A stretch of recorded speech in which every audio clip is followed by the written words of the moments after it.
Hello friends, welcome to ஸ்ரீஸ் life. இன்றைக்கி என் கூட சேர்ந்து நீங்கள் நம்ம வீட்டில் இருக்க டெய்லி ரொட்டீன் தான் பார்க்க போகிறீங்க. இதே மாதிரி நிறையா வீடியோஸ் பார்க்க மறக்காமல் நம்ம சேனலை சப்ஸ்கிரைப் பண்ணுங்கள், லைக் பண்ணுங்கள், ஷேர் பண்ணுங்கள். வாங்க வீடியோக்குள்ளே போகலாம். இப்போது ஆஸ் யூஷுவல் நான் எழுந்திரிச்சோடனே ஃபஸ்ட்டு வேலை என்ன பண்ணுறதுன்னா என்னோடய பெட்டை ரெடி பண்ணுறது. அடுத்தது நம்ம வீட்டில் இருக்க எல்லா விண்டோஸையும் போய்ட்டு நான் ஃபஸ்ட்டு ஓப்பன் பண்ணி வச்சுப்பேன். அப்போ தான் கொஞ்சமாச்சும் ரெஃப்ரெஷிங்காக இருக்கும், நல்ல ஒரு ஏர் சர்க்குலேஷன் வீட்டுக்குள்ளேயும் வரும், நம்மளுக்குமே சில்லுன்னு இருக்கும். அதனால் நான் எப்போவுமே அதுதான் பண்ணுவேன். அப்புறம் பார்த்திங்க அப்படின்னா நேற்றுக்கே நான் வேணுங்கிறத எல்லாம் ப்ரிப்பேர் பண்ணி வச்சிட்டேன். அது ஒரு டெய்லி ரொட்டீனாகவே என்கிட்ட மாறிக்கிட்டு இருக்கு இப்போல்லாம். அண்ட் நிறையா நாள் இப்போல்லாம் நடுவில் நான் ஸ்கிப் பண்ணிட்டு வரேன் என்னோடய ஸ்கின் கேர். அதனால் இன்றைக்கி நான் ஸ்டார்ட்டும் பண்ணிட்டேன். ஜஸ்ட் ஒரு கோஜிக் ஆசிட் க்ரீம் தான் போட்டிருக்கேன். ஏன்னா பொட்டிக்கு போய் எனக்கு ரொம்பவே டேன் ஆகிடுச்சு. அப்புறம் பார்த்திங்கன்னா நான் முன்னாடியே சொன்ன மாதிரி நான் காய்கறி மட்டும் நறுக்கி வச்சுருக்கேன். இன்றைக்கி காலையில் டக்குன்னு எந்திரிச்சு பண்ணிடலான்னு. நேற்றுக்கே பாபா பார்த்திங்கன்னா வெசல் எல்லாமே வாஷ் பண்ணி வச்சுட்டாரு. ஸோ நான் ஃபஸ்ட்டு அரேஞ்ச் பண்ணிவிட்டேன், அப்புறம் வேணுங்கிறத எடுத்துப்பேன். அப்புறம் சரி ஓகே, ஒரு நாள் ட்ரை பண்ணி பார்ப்போமே அப்படின்னு சொல்லி தாங்க சுடுதண்ணி வச்சுருக்கேன். நான் டெய்லியெல்லாம் குடிக்க மாட்டேன். அண்ட் குடிக்கிறப்ப கொஞ்சம் நல்லா தாங்க இருக்குது, டிஃப்ரெண்ட்டாக தான் இருக்குது, நாட் பேட். அப்புறம் அதை எடுத்துகிட்டு வெளியே வச்சு குடிக்கலான்னு வந்தால் என் பையன் என் பின்னாடியே வந்துட்டான். எங்கே போனாலும் ப்ரௌனி மட்டும் என் கூடயே சுற்றிட்டுருப்பான். ஏன்னா அவன் சின்ன பையன்.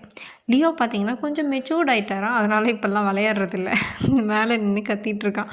அண்ட் கீழே பார்த்திங்கன்னா அவனுக்கும் வச்சாச்சு. கொஞ்சம் லியோக்கும் சுடுதண்ணி நான் குடித்தேன் இல்லையா, அது கொடுத்தேன், அவங்களும் நல்லாவே குடித்தாங்க. அப்புறம் இது தாங்க எங்கள் ஏரியா கிளைமேட். காலையிலலாம் சில்லுன்னு தான் இருக்கும், கொஞ்சம் நேரம் ஆக தான் தெரியும் வெயில் கொளுத்தி எடுக்கும். அது மட்டும் இல்லாமல் பார்த்திங்க அப்படின்னா சூப்பராக இருக்குங்க எங்கள் ஏரியா. அதுதான் முக்கியம். பிகாஸ் நம்ம கோயம்புத்தூருங்க. அது மட்டும் இல்லை, காலையில் எழுந்திரிச்சோன்னே எனக்கு அது ஒரு பழக்கமாகவே மாறிடுச்சு. எழுந்திரிச்சோன்னே ஃபஸ்ட்டு நான் பொரியல் தான் பண்ணுவேன், ஏன்னு தெரியல. ஃபஸ்ட்டு பொரியல் பண்ணிவிட்டு அப்புறம் சாம்பார் பண்ணுவேன், அதுக்கப்புறம் சாதம் வடிப்பேன். அதுதான் பண்ண போகிறோம். ஃபஸ்ட்டு நான் என்ன பொரியல் பண்ண போகிறேன்னு பார்த்தீங்கன்னா இன்றைக்கி அரசாணிக்காய் பொரியல் தான் பண்ண போகிறேன். அரசாணிக்காவும் அதுக்கப்புறம் பார்த்திங்க அப்படின்னா முள்ளங்கி சாம்பாரும் தான் இன்றைக்கி பிளானு. சீக்கிரமாக சைட் பை சைடாக ரெண்டுமே சைமல்டேனியஸாக முடிச்சுட்டு நம்மளுக்கும் சரி, அதுக்கப்புறம் லியோக்கு ப்ரௌனிக்கும் சரி நான் சாதம் வச்சுட்டேன். புளி மட்டும் இப்போ தான் கரைச்சேன், அதனால் ஸோ அதை எடுத்து நான் சாம்பாருக்கு மட்டும் கொஞ்சம் ஊற்றிக்கிட்டேன். அவ்வளோதான். டக்குன்னு எல்லா வேலையும் எனக்கு முடிச்சிடணும். கிச்சனில் எனக்கு ரொம்ப நேரம்லாம் நின்று வேலை செய்ய பிடிக்காது. நம்ம வேலையை டான்னு முடிச்சுட்டு போயிடணும். அப்புறம் ரொம்ப நாள் ஆகிடுச்சுங்க எனக்கு ஹேர் கேர் பண்ணி.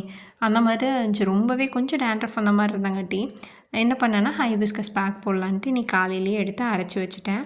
நான் எப்போவுமே வீட்டில் காய்ச்சின எண்ணெய் யூஸ் பண்ணுறங்காட்டி அந்த எண்ணெய் கொஞ்சம் அப்ளை பண்ணிவிட்டு மசாஜ் பண்ணிவிட்டு அதுக்கப்புறம் பார்த்திங்கன்னா பேக் போட ஆரம்பிச்சிட்டேன். எனக்கெல்லாம் ஆக்சுவலாக ரொம்பவே எப்படி சொல்கிறது, ஹிப்புக்கும் கீழே வரைக்கும் எனக்கு அவ்வளோ முடி அடர்த்தியாக இருந்துச்சு. பட் நடுவில் அதை கேர் பண்ணிக்காமல் விட்டு படு மோசமாகிடுச்சு. அது நான் இப்போ ரொம்பவே எப்படி சொல்கிறது, ரொம்ப ரிக்ரெட் பண்ணுறேன். ஐயோ இப்படி விட்டுட்டமேன்ட்டு.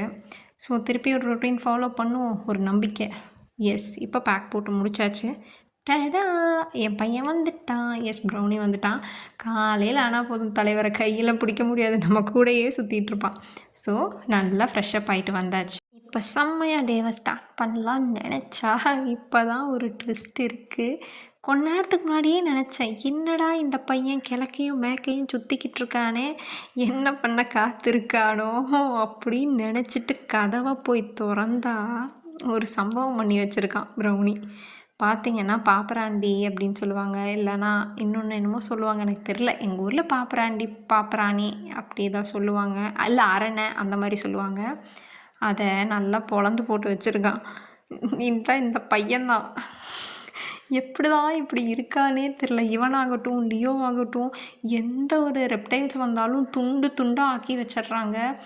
எனக்கு சம்டைம்ஸ் பயமாகவும் இருக்குது, எப்படிரா இவங்க இப்படியெல்லாம் இருக்காங்கன்னு சொல்லிட்டு. பட் எதுவுமே பண்ணாத அப்புறாணி மாதிரி உட்காந்துருக்கான் பாருங்களேன்.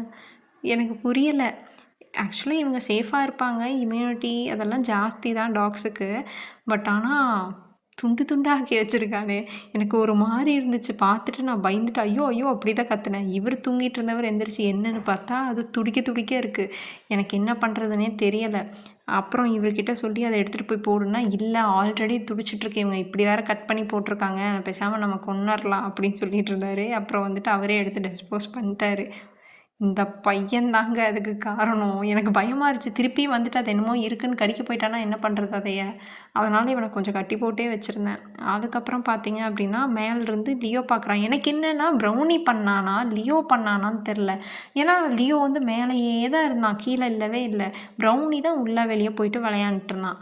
அதுக்கப்புறம் என்ன பண்ணான், 2 பேரும் சாப்பாடுக்கு குடுத்துட்டு லியோ வந்து உள்ள தூங்கவே செஞ்சுட்டான். இப்படி தான் இன்னைக்கு டே ஸ்டார்ட் ஆச்சு. மறக்காம நம்ம சேனல சப்ஸ்கிரைப் பண்ணுங்க, லைக் பண்ணுங்க.